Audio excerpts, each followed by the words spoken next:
All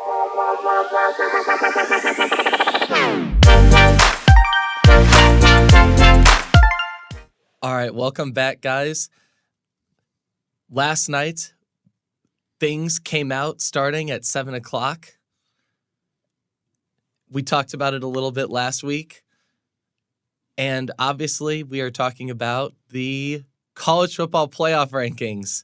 I'm sure some of you probably were, for some reason, thinking I was going to say election. But no, that's not what we talk about on here. But yeah, the college football playoff rankings came out last night, 7 p.m., and I don't know about you, Ethan, but the graphic for it was low-key pretty lame. Yeah, I don't know. It was I would say it was pretty lame, but I did like the way they presented it. It was quick, no commercials, just get straight to the point, which I liked. What I found interesting about it too is that it was pretty much the same copy as the AP Top 25. I mean, I think like below the top 14, since that's what they showed, it was kind of a little mixed up in there, but from the top 14 and on, it looked pretty much the exact same. I think the only thing flipped was Georgia and Ohio State. Yeah, for those top teams, it was Ohio State and Georgia were the only ones that were really flipped. I mean, I was like, if we were recording Monday, I would have been like, why is Georgia above Ohio State? Just because of the way Georgia's looked, and like since Ohio State just beat a good Penn State team. But, you know, the College Football Playoff Committee, they, I guess, read my mind. So, yeah. And I mean, as of right now, that's the rank. Those are the rankings that matter.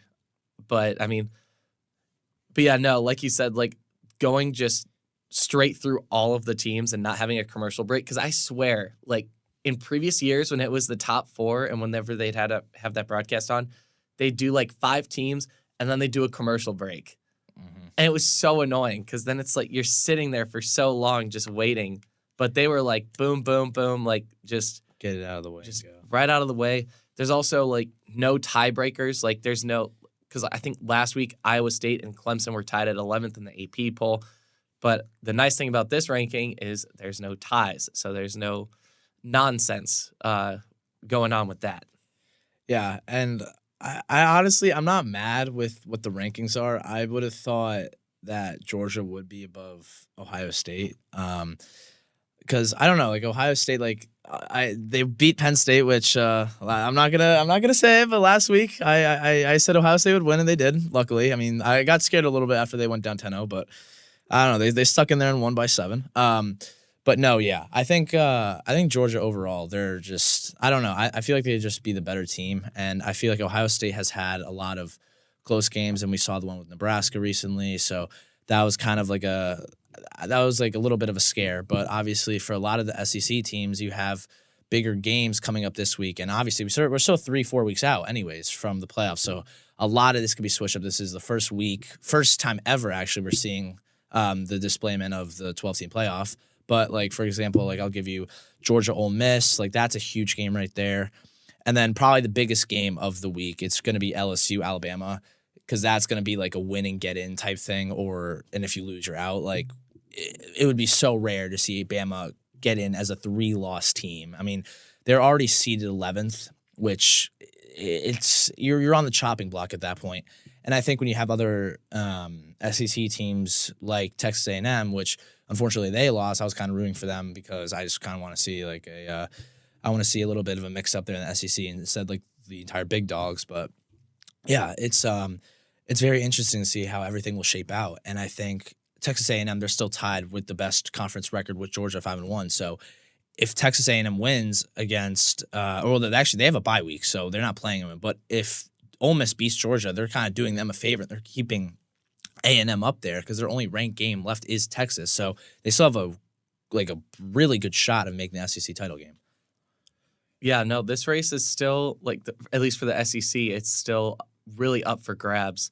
I mean, there's a lot of there's 5 one-loss teams right now in the SEC. You've got Georgia and Texas A&M, Tennessee's in there, Texas is in there, and LSU's in there. But with the schedule starting to shrink, the opportunities shrink along with it, and you've got teams like 2-loss teams like Bama and Ole Miss on the chop. Vanderbilt is also 2-loss team. They're tied with Bama and Ole Miss right now.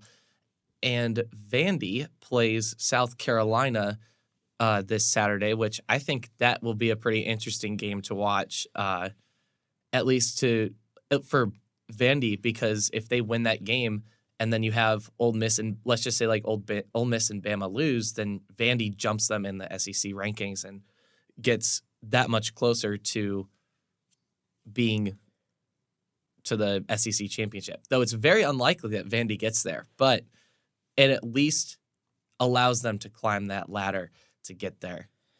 I'll tell you too, like I'm just like comparing the AP top 25 and what we saw last night with the whole playoff committee. The whole like everything from 18 down, it's so scrambled. Like the AP or the playoff rankings, they have Army at 25 and the AP poll has them at 18. I mean, I'm not saying that like either of them are wrong. I just think 25, like I don't know what you would think. I would think just being undefeated, 8-0, you're kind of just blasting through every opponent you play. I feel like they deserve a little bit more respect. And I mean, I guess some of the opponents they've played, they're not up to standard like some of these other teams. But unfortunately, I kind of have to be like unbiased about this. Like Indiana, they haven't played anyone either, really. Like their best win was what, like against maybe Nebraska, I would think, unless you want to count Washington since they didn't have Rourke. I feel like for that, it's kind of a toss-up. I mean, depending on how you look at it, like you could say that Nebraska is the best win that we have just because, I mean, Ohio State played them and Ohio State struggled against Nebraska, but we just absolutely beat the brakes off of them. But with Washington, like you said, like we were playing without our starting quarterback, but we still beat them by 2+ scores. So, I mean, you could also arguably put Michigan State up there as a top win just because we were on the road. We trailed for the first time ever this year, and then we just dropped 47 unanswered points. Like, we basically just let them score 10 points, and then we were like, nope. Like, we just dropped the hammer right on top of them, and they couldn't handle it. So I feel like those are the three best wins, I think, for IU, not necessarily in any particular order, just because like each one is a good win for different reasons.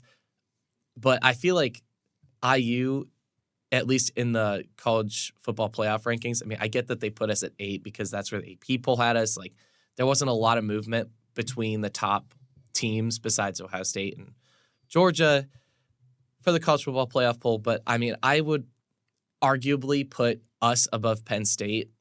Really? Just, I mean, partially because of eye test. I mean, I feel like our offense has been a lot more explosive than Penn State's has been.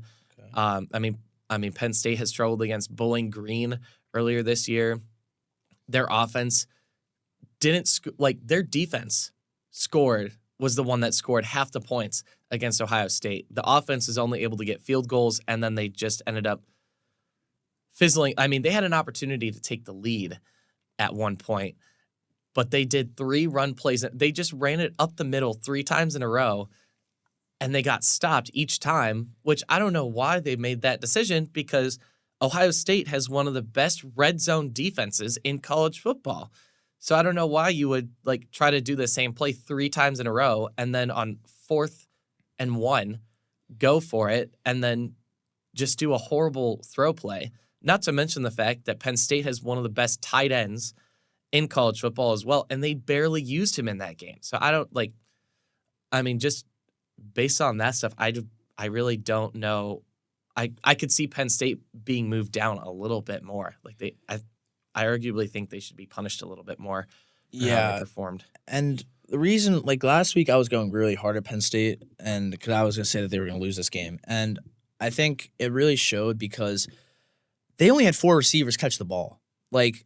Their wide receiver core really showed how little or how worse they are stacking themselves up to other teams. I don't know. Tyler Warren is their best receiver on the team, and he's a tight end. Nicholas Singleton, he played solid, 6 for 54. He was the leading receiver. But when you look at the wide receiver cores from both sides, Ohio State, they have Jeremiah Smith, and he's a freshman too. He beats everyone on that Penn State roster in the wide receiving core. But yeah, and you could see in the stats too, Drew Aller, he struggled, no touchdowns, 1 pick, 12 for 20, 146, nothing flashy. And when you're a top 3 team like that, you expect something big to happen. Like, would there have been a difference if it was the whiteout game that they're going to play next week? Potentially, but just the way they're playing, and I don't get it. It's just I feel like they're being given just such good treatment for where they are, and I would make the argument like you said that Indiana should be up there, and I think where they're sitting right now, they're sitting in a very comfortable spot. I mean, unless they lose to Michigan or Purdue, then that's going to start to like slide us down. But obviously, we sit at 9 right now since BYU, they're below us, but they win the Big 12 technically. We would be going away to Tennessee, but like you said, like the Indiana win, like that. I think a lot of fans could take like 2 big sighs of relief. The first one is, how would Indiana react when they're down, right? And like you said, they go down 10 early, the first time they've ever trailed through 9 games. And also, sorry to interrupt, but you're good. It's also the first time they've ever allowed any points in the first quarter. Yeah. That's also just something to keep in mind as well.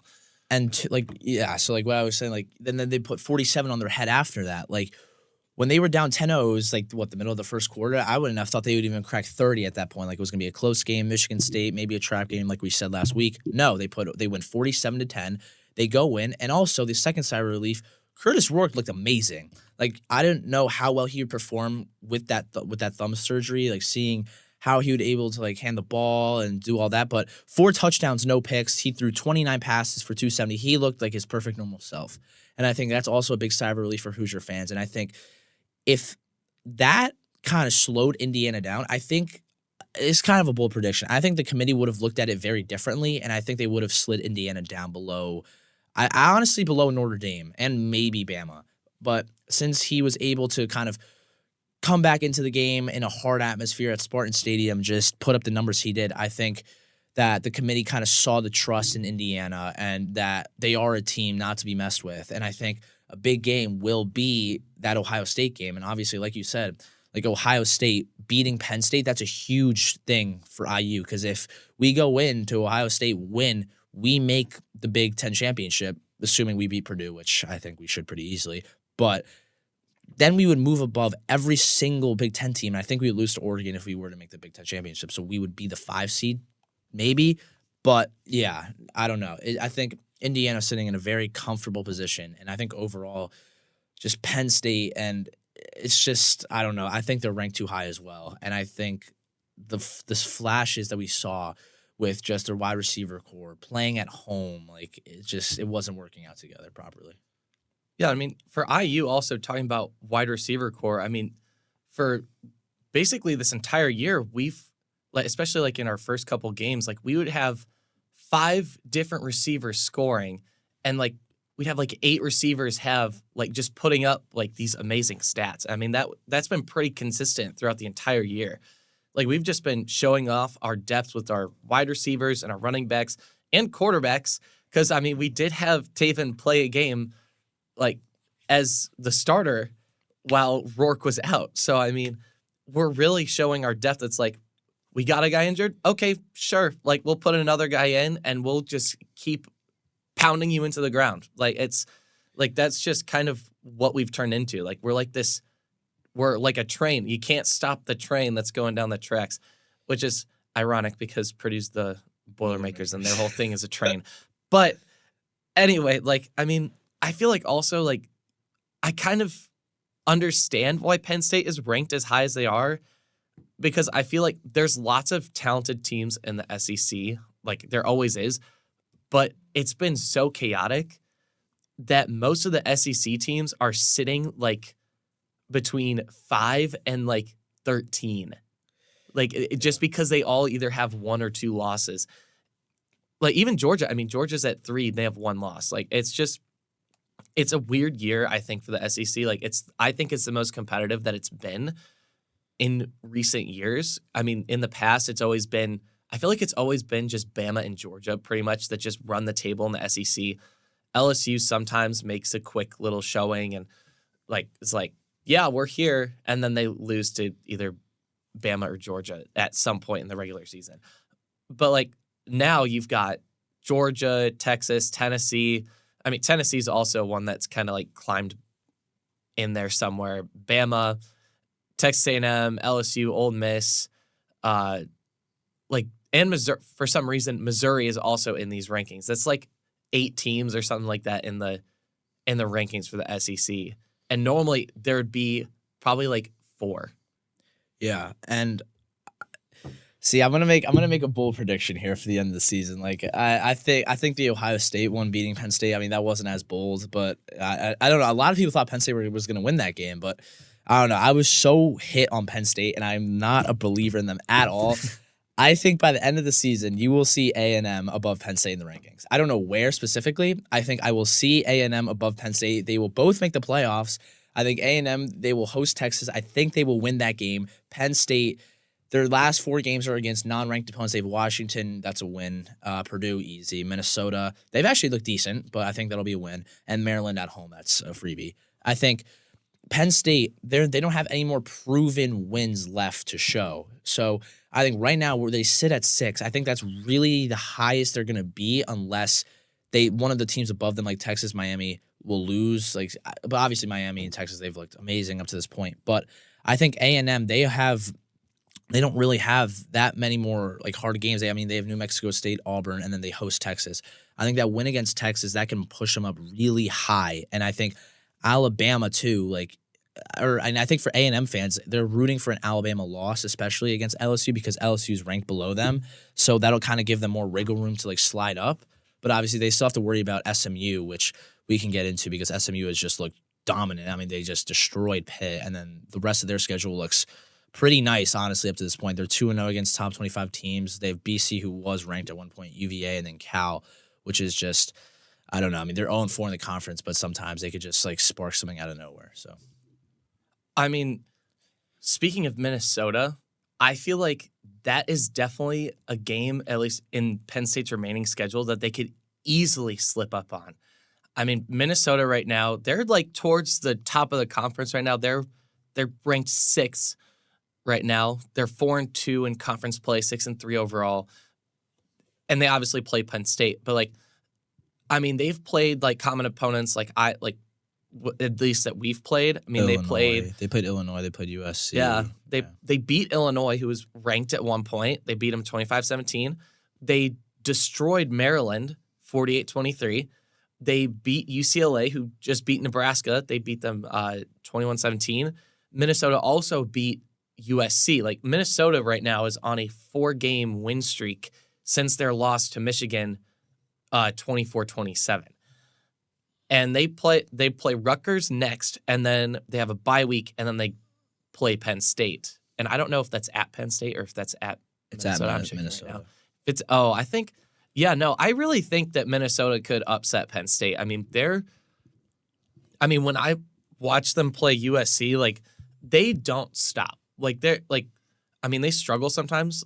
I know, at the beginning of the year, they were kind of figuring some stuff out. But Minnesota, they're on a roll right now. And I think if, they could very easily upset Penn State and just come out of absolutely nowhere and just take them out. And I think that loss would probably take Penn State completely out of the 12-team playoff at this point. Well, I'll tell you too. I think one thing, obviously it's very possible. One thing that I noticed about the Ohio State-Penn State game, I don't know if you were watching all the way, but early on early on in the season, Ohio State, they kind of, against top opponents, they kind of struggled to run the ball a little bit. And we saw in this game, up in that 4th quarter when they got the ball back, they were running the ball like crazy. They couldn't be stopped. And obviously, Keyshawn Judkins, he played phenomenally, 14 for 95. He was averaging 7 yards a carry. I think if Minnesota can find a way to move the ball with Darius Taylor, and obviously he's their leading back right now, 126 for 644 and 8 touchdowns. If they get that run game going, they saw the flaws in Penn State's run defense against Ohio State, and that wore them down completely. If they can get that run game going and take the pressure off Brosmer, they have a chance to go in there and upset it. And I think, I don't know, I think Penn State will still end up winning, but obviously there's a major chance that, especially if it's at Minnesota too, that Minnesota can host them, beat them, and I don't know, just completely upset what Penn State had when they were the 3 seed. Yeah, and if the Ohio State loss didn't put James Franklin on the hot seat, which I really I don't think it does necessarily, but I mean, losing to Minnesota would definitely put him on the hot seat for sure. Because then not only are you losing big games when you have a amazing record against unranked opponents, you then lose to an unranked Minnesota team. That I think will put him on the hot seat for sure. But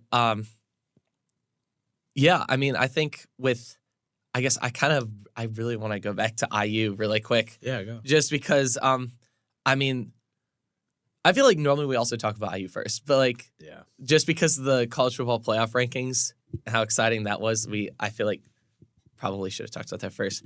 But like with IU, like we're 9-0 now for the first time ever at the start of the season. Go Hoosiers. We are 1 win away from our first ever 10-0 or double-digit win season, which is just crazy to think about. 1 win away, and that the next game is against Michigan. And I think even like I'm not going to be able to go to the game, unfortunately, but I think even though Michigan is just so bad this year, just horrible. Like, I mean, I think at the beginning of the year, we were talking about how Michigan might be a storm the field type of game because they were last year's national champions and were probably going to be decent, but they just completely fizzled out. I think we still probably storm the field just because it's our first ever 10-win season. I mean, yeah, I feel like we kind of have to. We haven't stormed the field yet. I feel like we have to do it at least one time, you know? I'll tell you, too, if we beat Purdue undefeated all the way, that is a heavy rush the field game. Oh, yes. I think that would be incredible. And I'll be at home, unfortunately, so I won't be able to see that game, but I will be at the Michigan game. And I think everyone's just going to kind of feel out what the vibe is if we're going to rush the field. Maybe take down a goalpost. That would be kind of sick. But no, yeah, I think the chance that this happens again with IU, like, it's so low. Like, we lose Rourke next year, which he's been phenomenal for us this year. But, yeah, no, I completely agree. And obviously Michigan, like, they're such a hit or miss team. Like, obviously, like, the reigning national champions this year, they haven't played great whatsoever. But I think more importantly, like, just for IU, like, if they want to host a playoff game this year, this is a must-win game. And obviously, I think being a 2-loss Indiana team, it's going to be rough to get into the playoffs. So I think this is kind of be like if you win, you're in. If you lose, you're on. You have to beat Ohio State because realistically, a 2-loss team. I mean, when I look at the playoffs right now, there's only one 2-loss team, and that's Bama. And obviously, a lot of people talk about Bama bias and all that, but no one is going to respect IU if they lose to Michigan or Purdue just because of strength of schedule. A lot of people are nervous about that. That's probably the main reason why we're sitting at 9th seed overall right now. But this game is going to be so important and obviously be one of the first teams to reach 10 wins in like all of college football this year. Like it's going to be interesting to see how they kind of attack this game. And I think overall, Indiana, they can easily beat Michigan. I mean, we talked about like Nebraska and just Washington and how a lot of people thought we were going to lose those games, but IU they've never stopped. I mean, they're 9-0 against the spread. Like they were projected. I think the length of the line was -7.5. I think we beat them by what -37.5 by -36.5. Like, yeah, like when I look at like the comparison between Michigan and Indiana, like just look at the last 5 games. Michigan beat MSU 24-17. We beat them 47-10. And then Washington, they lost by 10, 27-17. We beat them 31-17. Like, I think they're going to win. I mean, is there something to worry about? 100%. But I do think that the chance that IU wins is astronomically high. I mean, I think also, since we're comparing some scores, at least like we were talking about like Michigan State, Oregon also played Michigan State, and both us and Oregon only allowed Michigan State to score 10 points, but Oregon only scored 31 on Michigan State, whereas we scored 47. So, I mean, I feel like at least like, especially when it's conference play, I feel like something that should be taken more into account, and that I've never seen any of the or at least like during the college football playoff broadcast, I didn't see them talking about like common conference opponents and how like us versus Oregon versus Ohio State and versus Penn State, I guess, measured up against playing the same teams. I mean, we see it all the time on Barstool. Like, they're always posting about it because, I mean, they're not wrong. I mean, we already talked about how we destroyed Nebraska. Ohio State struggled against them. We put up more points against Michigan State than Oregon did and allowed the same amount of points as Oregon did. I feel like that kind of stuff kind of gets overlooked a little bit, especially since Oregon also, I think this is also at Spartan Stadium. No. Wait, yeah. Autzen Stadium is Spartan Stadium. Yeah. Well, no, it was at Oregon Stadium. Like that was a home game for Oregon. We put those numbers up on the road. So why I just don't understand why that stuff gets overlooked seemingly by like the committees and the broadcasters that are covering these things. And like, keep in mind too, like Rourke was coming off his thumb surgery. Yeah, and exactly. Still put a 47.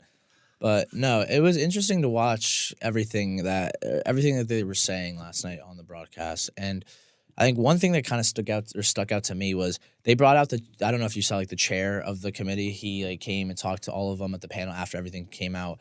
And they were asking him between Indiana and BYU and why they chose Indiana over BYU since they're both undefeated. Why is Indiana above BYU? But I think overall what I found very interesting about that was the strength of schedule. They didn't really look at that at all, to be honest, because everyone else was in either double digits or like top 60, I think.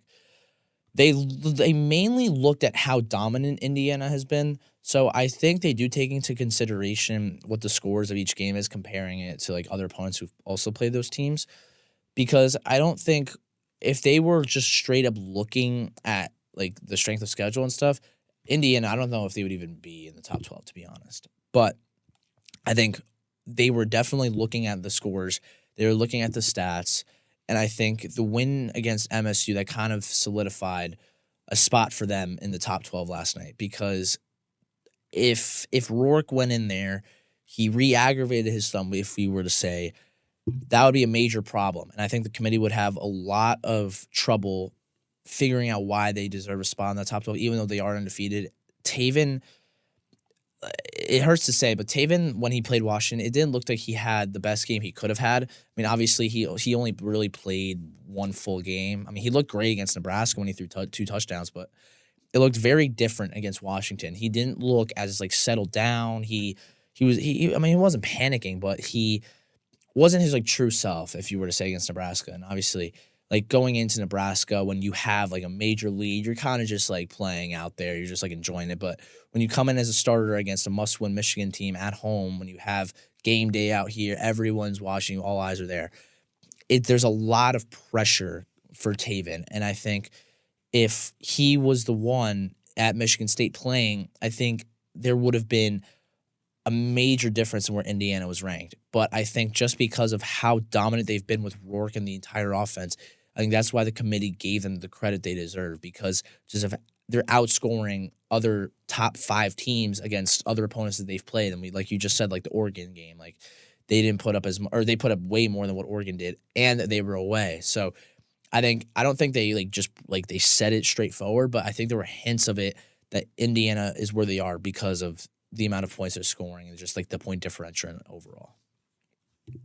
Yeah, I think those are great points. A great way to end also for the college football playoff rankings. I kind of want to talk about ACC. I mean, we were kind of talking about it a little bit before we got on, but the ACC after last week got shooken up a little bit. It's a little bit more stable now that things have shaken out the way that they have. Clemson lost to Louisville. At home, they got destroyed, actually, which honestly, a really bad look for Clemson, I think, just because they played Georgia, lost, they got destroyed by Georgia, and then they go the rest of the year, they kind of play pretty easy opponents, like kind of going the way through, singing Kumbaya. They get they're ranked 11th because they're blue blood Clemson. And then all of a sudden you've got these Cardinals that come through 6-3. You're like, oh, like they're like 6-3. They're not really, I mean, they've taken some losses, but those losses have come from like Miami and Notre Dame. And I think, wait, who's the other team that Louisville lost to that I'm like totally blanking on right? Oh, SMU. That was the other one. All ranked opponents that Louisville has lost to, which I think arguably makes them like one of, if not the best 6-3 team in college football right now. But Clemson gets absolutely demolished at home. Really bad look for them. And then SMU and Pitt played. And I thought that SMU Pitt game was going to be a lot closer, especially after the way Pitt played against Syracuse. Yeah, like their defense just absolutely destroyed them. I mean, not even their whole team, just their defense. Like Syracuse had no chance against Pitt's defense. And I thought it was going to be more of a defensive battle between Pitt and SMU. And then SMU just drops 48 on them, I think. Like it was 48. It was in the 40s for sure. 48. It was 48-25. I mean, that's just huge. And I mean, in the AP poll, you see that SMU jumps almost 10 spots in the poll. I mean, rightfully so. Well, they jumped 8 because they went from 20 to 13 because they were initially ranked below Pitt. But then they go out and destroy them. But because of the outcomes of those games, now you have a solidified top 2 in the ACC with Miami and SMU being the only 2 remaining undefeated SEC teams. I mean, by conference play. SMU's ACC, my bad.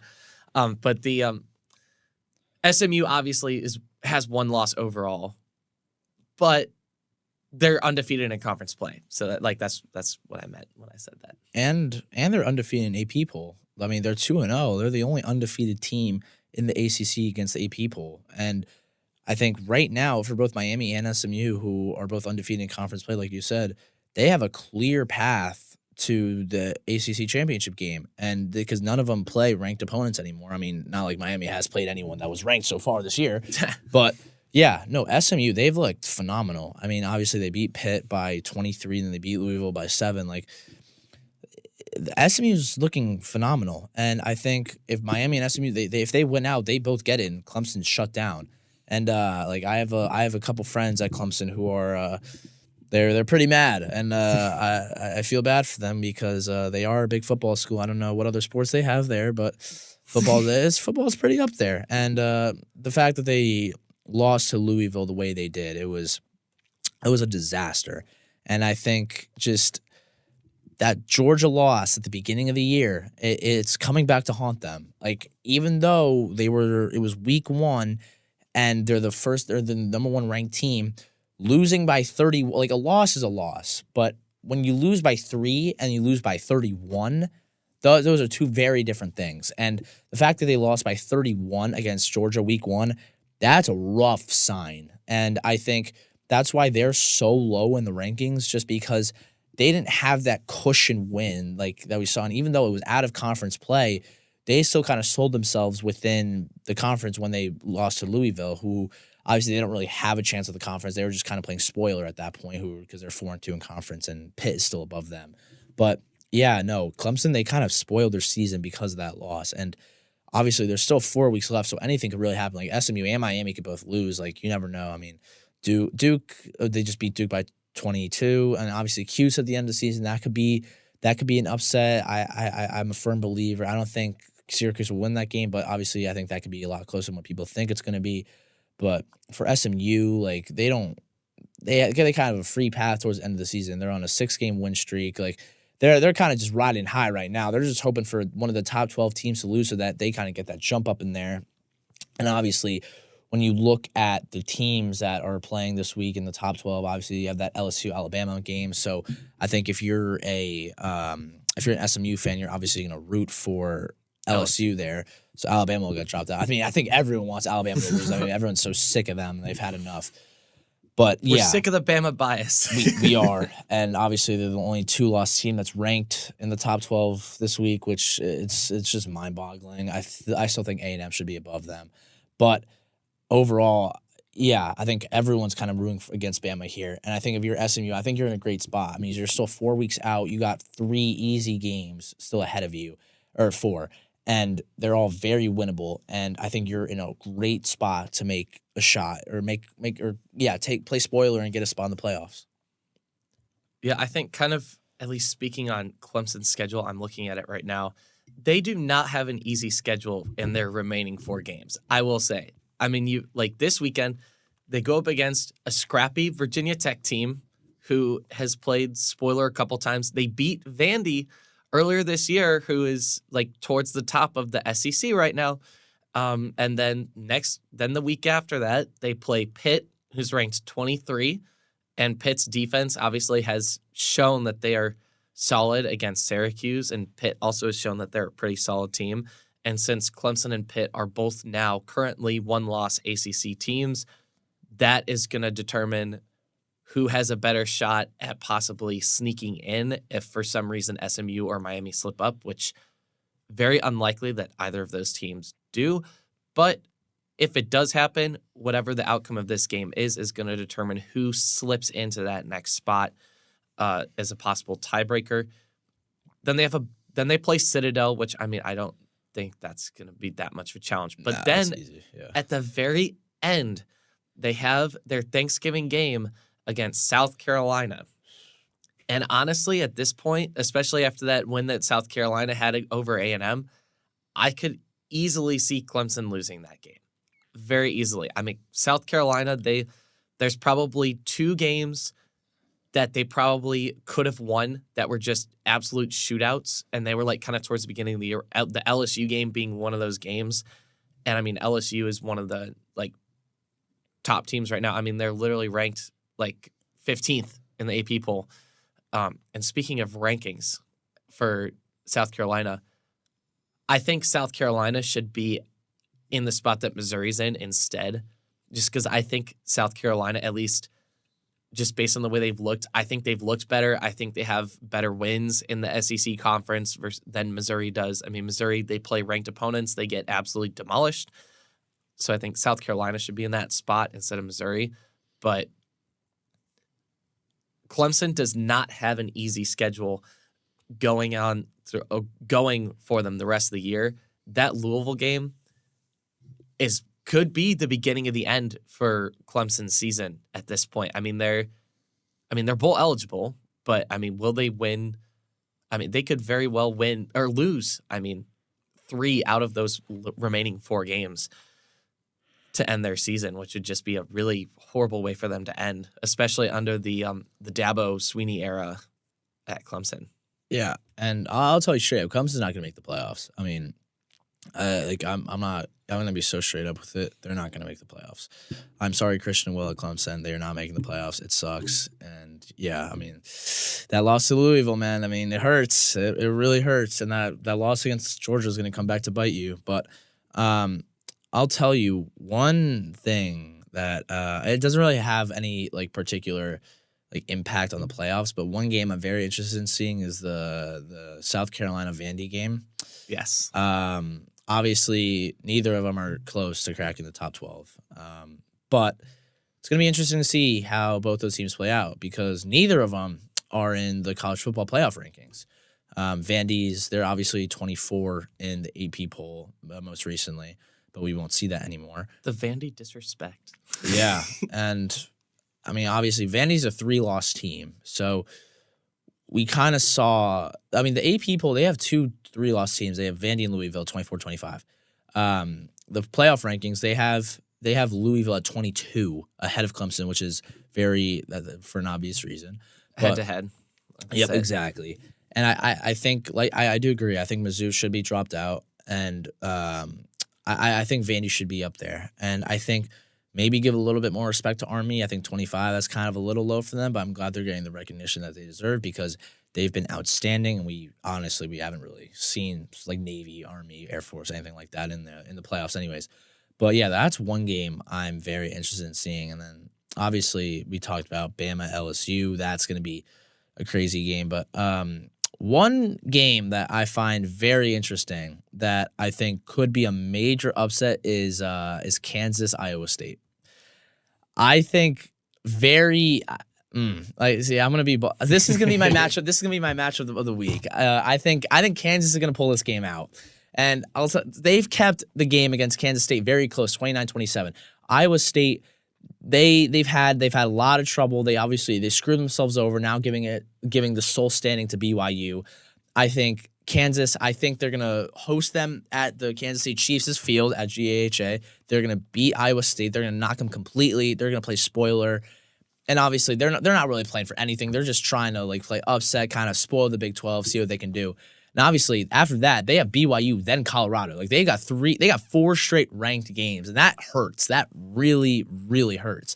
And obviously, a lot of the games they've lost, a lot of them were one possession. Like they lost 6 to Illinois, 3 to UNLV, 4 to West Virginia. TCU, they lost by 11. Arizona State, they lost by 4, and we talked about how good Arizona State was originally. Kansas State, they lost by 2. I think this is the week they win that close game. I think they go ahead, beat Iowa State. Iowa State gets dropped completely, and they won't have a chance really in the running anymore. Yeah, that is a really tough last 4 games on their schedule for sure. I mean, speaking of, there's a few other games that I think are going to be absolutely crazy. I mean, last week we said that there's going to be no crazy games. I think the only one that we said was going to be really worth watching was the Ohio State versus Penn State game. But, I mean, there's so many games this week. I mean, you've got Florida versus Texas, which I think low-key could be a shootout just because of the way Florida's been playing the past few times. I mean, they kept it close with Georgia before their second quarterback got injured, so they had to start a true freshman. But, I mean, he didn't look awful, so that could be closer than people might think it would be. Obviously, we talked about Clemson versus Virginia Tech, and Ole Miss versus Georgia, and Kansas versus Iowa State, and IU Michigan, and South Carolina Vanderbilt. Texas Tech versus Colorado, I think, could also be very interesting, just because Texas Tech is coming off that win against Iowa State. Very last-second win, speaking of. And Colorado is coming off their little bye week, which, honestly, they were low-key the big winners, I think, of the weekend, just after the way the games in their conference played out. Mississippi State, Tennessee, and I'm only really pointing that one out just because of the way Mississippi State played against Georgia and how close that was. I think that could be interesting. And at least in the case of IU, you've got Maryland and Oregon playing, which is another, Maryland's a team that IU has played. And then you also have Penn State versus Washington. Again, IU has also played them. So that's another, that'll be something to watch out for. And depending on how those outcomes go, I mean, if for some reason Maryland beats Oregon, what's the committee gonna do with IU?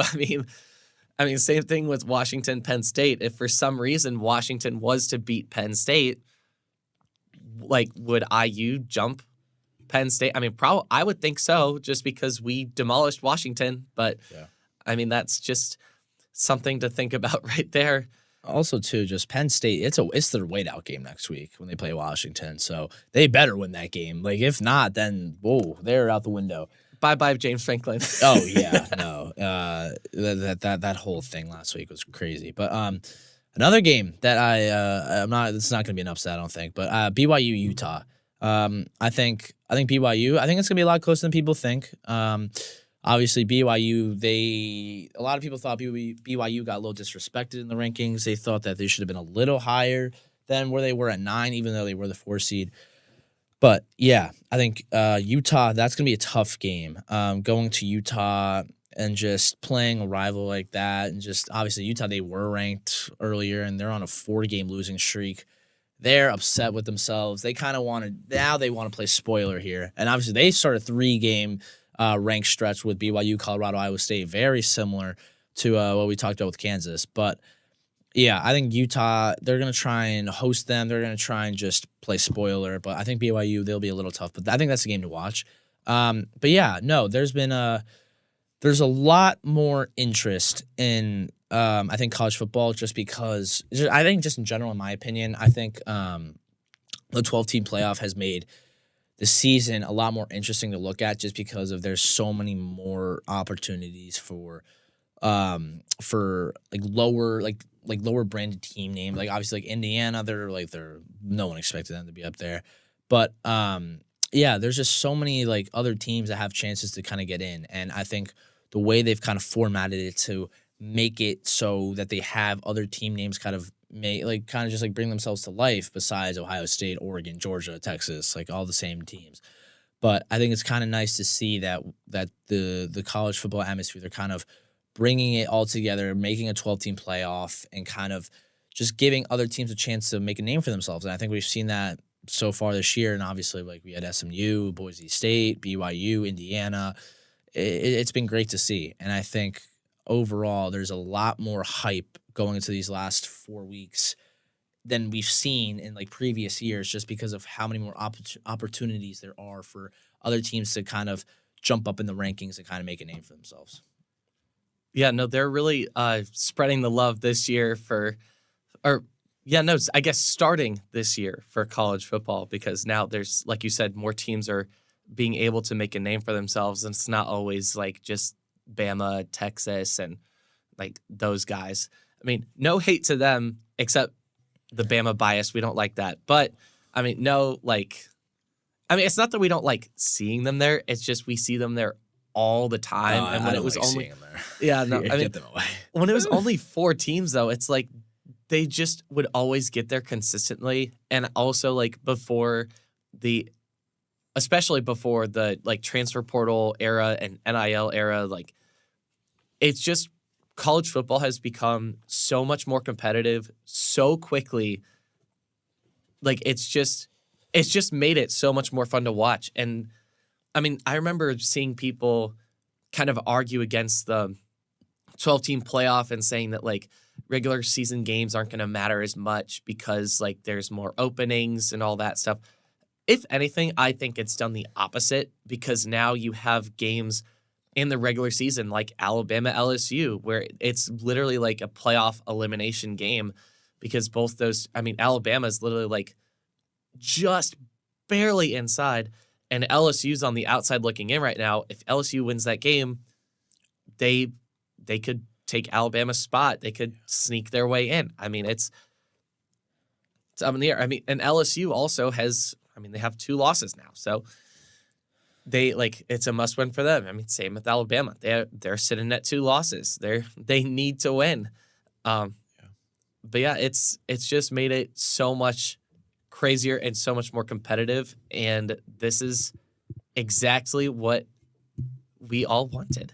And I think too, just in general, right? I think we're gonna see a playoff game right in front of our eyes this week, and obviously the Alabama LSU game. I think that's gonna be one of them. I think you're not gonna have a 3-loss Alabama team make the playoffs. I don't think you're gonna have any 3-loss teams make the playoffs in general, but Alabama, this is a winner go home. And obviously I'm rooting for Bama. Or no. I'm rooting for LSU. My bad. I don't want to see Bama in there at all. I think I've had enough of them.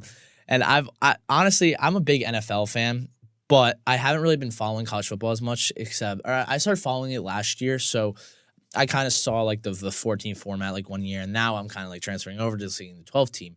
And I think seeing the difference in both, I think I like the 12-team format better. I think overall it gives other teams a big benefit to kind of, I don't know, like make a name for themselves. Like I said, like I'm kind of being repetitive now. But I think, like you said, I think the NIL point, that's a really big point, because if we were stuck with that 14 playoff format like we were like last year and stuff, the big market teams like Bama, Georgia, Texas, their NIL opportunities that they have, they can bring in so many athletes.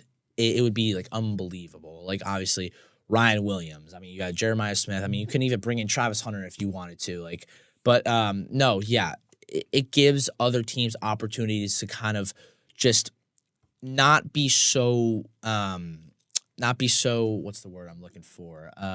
They at least have a chance to be more competitive Yes. with those like upper echelon teams. Exactly. And I think I think when they don't have to be so reliant on like NIL and just like kind of force themselves to go out and spend the money on all these players and coaches and just everything that they have to build up a program, it like you said, it gives you time to be more competitive. And I think I like that format better. And I think the committee and just like the entire college football world has done a great job of kind of getting more teams involved, making it more competitive. And I think we've seen a big difference in that. And I'm curious to see at the end of the season what like just how much more attention they've gotten. And I think just overall with the amount of shows that we have like pregame, like obviously you have Game Day, you have Fox, Big Noon Kickoff, CBS, Barstool.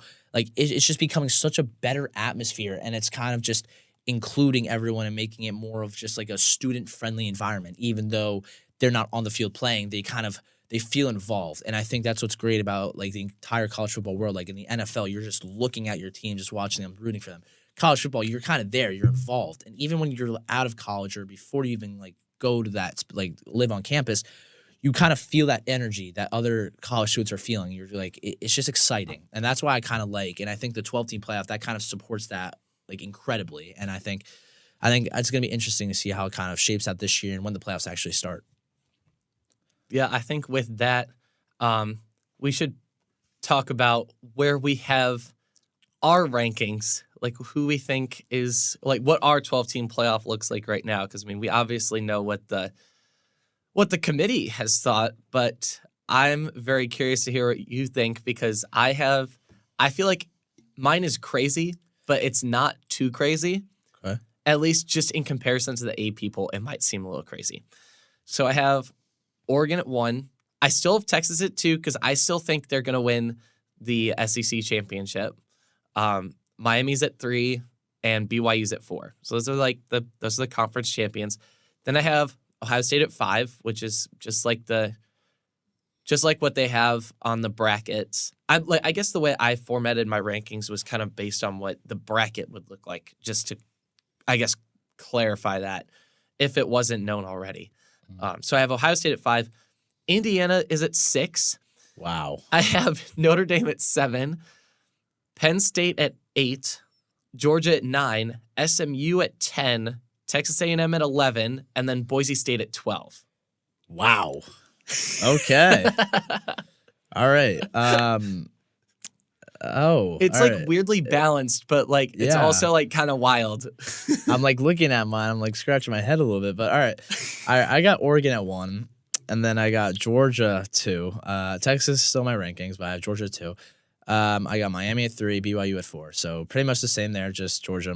Yeah. Georgia and Texas Yeah, flipped. Georgia flipped. I have OSU 5. I have Texas 6. Then I've got IU 7. I'm actually giving them a little bit more respect. I try to be unbiased. I got Tennessee 8. I got Boise State 9. I think Boise State they're gonna make a big push. I think Boise State they're gonna scratch the top 10. I got Notre Dame 10.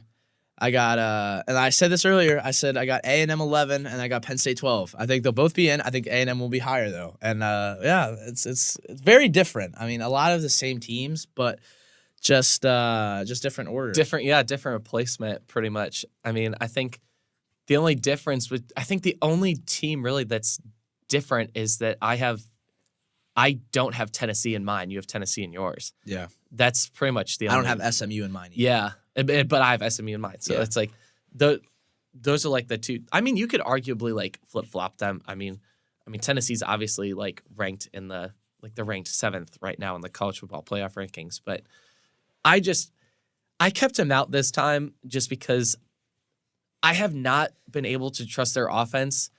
Like it's like when I was watching the Kentucky game, I'm like I was very skeptical if Kentucky could actually come and win this because I'm like I knew Kentucky had a good defense, but I'm like Kentucky is winning. Like what is happening? What? I'm like this is supposed to be like 7th or like top 10 ranked Tennessee, and they're like about to lose to Kentucky. But then their offense started like looking pretty decent in the second half. But like that's such a dangerous. Like for me, that's a dangerous game to play where you only play when your offense is only able to play well in one half. And then also, I guess, like to justify my ranking for Georgia, it's partially because of how Carson Beck has been performing. And this statistic, like I've seen it going around on the internet, it's pretty viral. 6 interceptions, 0 touchdowns in 2 games. It's not a good look, especially with at least with Georgia's remaining schedule. I mean, they're ranked first in the SEC right now, but they play Ole Miss, and then they go and play Tennessee. And then, I mean, their last 2 games are pretty easy. They play UMass and Georgia Tech. But, I mean, these next 2 games for Georgia are absolutely must-wins. And if Carson Beck does not, I don't think Georgia wins those games if Carson Beck doesn't play well, because Ole Miss has shown that they have and Tennessee too. I mean, both of their defenses are really solid. So, and I mean, Carson Beck also was throwing picks to Bama, and Bama's defense, I mean, when they played that game was just not good. Yeah. So it's like, that's part of the reason why I have Georgia so low, is because I don't know if they're going to make it through these next 2 weeks just because of the way Carson Beck has been playing. I'm not going to be too worried about Georgia. I think they'll be fine. I mean, I think Carson Beck, he'll kind of settle down. He'll get the ball to his playmakers. I'm not really worried about that. I don't know. I think the door's still wide open for a bunch of these teams. I was reading like the ESPN article of like the different writers kind of predicting the playoffs. Surprisingly, there was 4. There was 4 teams that had IU at 5. And there was, I think, 10 out of the 12 had IU in the top 7, which is that's very interesting to me. I think I guess there's a lot of belief in IU, and hypothetically, let's say we get the 6th seed, we would play the 3 seed, and I think that's Miami if they were to hold that.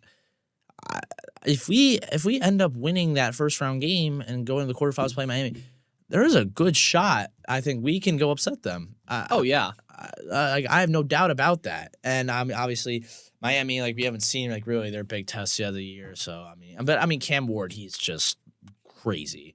But no, yeah, I'm curious to see how everything kind of shapes out, and I'm rooting for A&M. I am really pulling for A&M. I think they are a team I think they're a team to fear 100%. I mean, even though they're the second team out, I think Texas, they should be very nervous about playing them. Oh, absolutely. I think A&M, they are a very good team, and I am a firm believer that the South Carolina loss, that was just like a fluke loss, and that doesn't really represent the team that they actually are. I mean, if they won that game, do I think they would have been in the top 12 either way? I don't really think so, to be honest. But I think overall, I think A&M, they will be a playoff team, and I really want to stick by that. If they win against Texas, they'll easily have a spot, and will Texas maybe move out? Possibly. I don't think so, but we'll have to see. But that's what the whole new 12-team format is for. Like, it's going to be interesting to see how the committee kind of changes everything with the rankings. Like, obviously, the 14 playoff, you're really just picking the 4 best teams, putting them 1 through 4, easy. It's like a different process. You have the 4 conferences, and then obviously the G5 team, and the rest are at large. But, yeah, it's going to be interesting to see how the rest of the season plays out. And we'll see next week, too, just how the games kind of shape out, because obviously the SEC, 2 major games, Georgia, Ole Miss. Ole Miss wants to make a push. This is their chance. And then obviously LSU, Bama. That's going to be like a win and get in, lose, and you're going home. Yeah, I agree. And also, like, just looking at the schedule between Texas A&M and Texas, I mean, their toughest game on both their schedules is against each other. Yeah. I mean, like, they have a pretty easy schedule the rest of the way through. Texas A&M is kind of lucky because they have a bye week this weekend.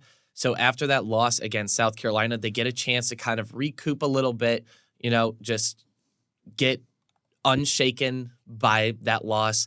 And I mean, that environment is such a hard place to play. I mean, they have, I'm sure you've probably seen like their Sandstorm intro. Like, it's crazy. Like, and that was a night game. Like, a night game at South Carolina, I mean, that's tough. That's a really tough environment to go play at. But yeah, no, I mean, I think I am kind of rooting for Texas A&M too, because I mean, they made some pretty solid moves. ever since they got rid of Jimbo Fisher. They got rid of him. They hire Elko, first-year head coach, and just what he's done with this A&M team is pretty great. Yeah. I mean, it really shows the at least the even though it looked crazy that they fired him or that they fired Jimbo, they were like, bye-bye, sayonara. But and we were a little skeptical. I was a little skeptical about Elko going to Texas A&M just because he played at Duke, or he coached at Duke, and Duke's in the ACC. ACC is kind of there's only really four good teams every year in the ACC, so it's is he going to be able to compete with the big dogs in the SEC? And he's showing that he is. And Texas A&M's also playing with the backup quarterback right now, which is also something else to consider. And he's been playing really well. So I think Texas A&M is definitely a team to look out for, especially at the end of the year. Right now, at least for the SEC championship, I could see it being Texas A&M versus Georgia or Texas A&M versus Texas. Yeah. I think those are probably the two most likely SEC conference championship games at this point, just because Tennessee's schedule, they have it pretty rough. They play Mississippi State, then they play Georgia, obviously. They play Vanderbilt at the end of the year, which I think will be a very interesting game. And if Tennessee loses that game against Vanderbilt, their season's over. That is definitely going to be a must-win. Even if they beat Georgia or not, that is a must-win game for Tennessee, because especially when you've got Texas and Texas A&M with their easy schedules at the end of the year, and you're tied at one loss in conference, you have to win out if you want any shot at getting into that conference championship, assuming that Georgia doesn't slip up along the way. Yeah, and the last thing I'll say too before we kind of end it up here. I think next week when we come back on Wednesday to film the next episode of the podcast, we either have a major history for IU or we have some pretty big disappointments. So yes, I'm very nervous. I think they should beat Michigan. I think I was kind of nervous for them to go into the Michigan State game, to be honest, but they kind of proved me wrong there. But yeah, I think this is a big week for IU. And actually, I don't know if you knew this, but the lowest selling ticket at the IU Michigan game is the highest price out of any game this week. The lowest ticket is $247. That means, IU, I'm telling you, go Hoosiers. They are making a name for themselves this year. And money. Obviously. Yeah, of course. And I'm excited to see how it all plays out. Hopefully we come back on Wednesday happy as can be, 10-0, first-time team history. Maybe a rush the field moment. Who knows? But yeah, it's going to be great. And I think there's a lot to look forward to for the rest of the season. And I think the first playoff rankings come out, I think that's just the beginning. And there's still plenty of time. We have obviously until January when the national championship is played. So we're going to see. And I think a lot of people should be excited. And I think there are obviously going to be some fans that are disappointed. But yeah, it's going to be great to see how everything kind of shapes out. And I'm excited. Yeah, me too. It's just even the fact that it's feasibly possible for IU to be there. And I've heard some people on some of the broadcasts talking about how IU is was a sleeping giant in the football world, because we have one of the best NIL funds. I think we were ranked in the top 20 for our NIL funds. Just for all sports in general. Most of it went to basketball. Yeah. But now I think we could just because of what our football team has done this year, we could very well climb up into the top 10 at this point. And who knows what happens after that. But it's just crazy to see. There's not really a lot of words that you can put. Especially for me as a senior, just having to witness the 2-11 and 3-10 seasons. and now we're 9-0. Like, it's just something that was not able to be pictured in my mind. Yeah, I think is 9 wins more than your junior, freshman, and sophomore year combined? I think so, right? Yeah, I think so, because we won. That's crazy.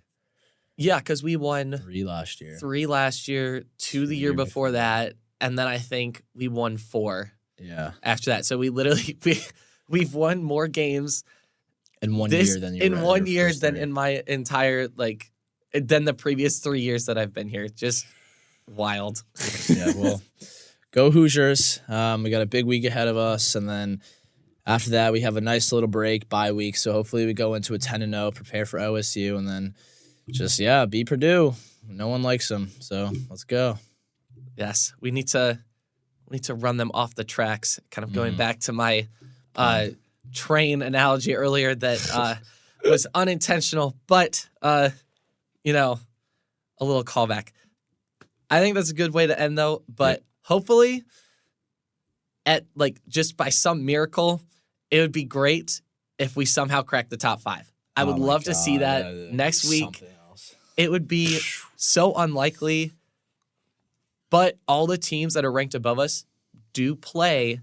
So, because in the past we've had 3 teams, 4 teams have bye weeks. Not this week, though. Not this week. Everyone above us is playing a game. So we could very well just scooch our way up into the top 5. So cross your fingers, baby. Roll Hoosiers, IU. Let's go.